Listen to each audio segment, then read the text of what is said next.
Now, as Israel's key security cabinet meet on Gaza war ended without any fruitful outcome, Netanyahu pledged that the war will end in Gaza as it started there.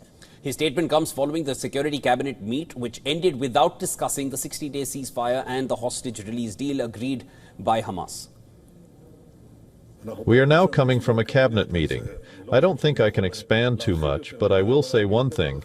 It started in Gaza and it will end in Gaza.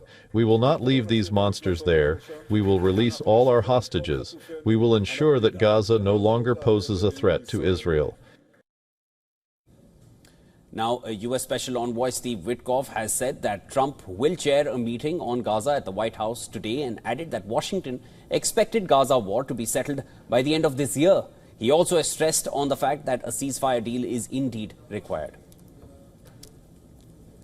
That there needs to be a deal, there needs to be hostages sent home. There would be a commensurate amount of Palestinian prisoners who would be sent home too.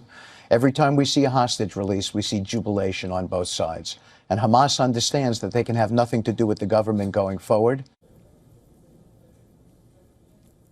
Israeli government spokesperson David Mencer said that a delegation from Egypt was willing to mediate in Gaza ceasefire talks, but he reiterated that Israel would only end its offensive in Gaza if all the hostages are freed.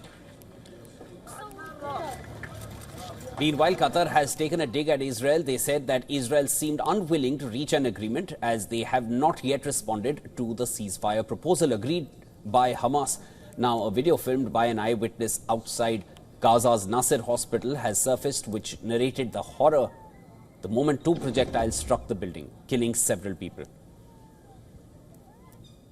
As Israel is facing severe backlash on the hospital attack, they stated that initial inquiry is completed and strikes were aimed at what it believes was a camera positioned by Hamas. However, Hamas rejected and said that Israel was trying to justify this crime by fabricating a false claim. They also added that Israel is trying to evade legal and moral responsibility for a full-fledged massacre. Meanwhile, thousands of Israelis in support of the families of hostages held in Gaza rallied in streets of Tel Aviv, calling on Prime Minister Netanyahu to reach an agreement with Hamas to end the war and release the remaining captives. Now, as ceasefire still seems to be a distant dream, famine continues to grip Gaza. According to the Health Ministry, 3 more people have died in Gaza due to extreme hunger, following which UN again called for immediate ceasefire and unhindered humanitarian access across the Gaza Strip. In a separate development, French President Emmanuel Macron took a dig at Netanyahu over his criticism regarding alleged rising anti-Semitism in France and warned the issue should not be weaponized. He also urged Netanyahu to end the Gaza war, which he described as murderous and illegal.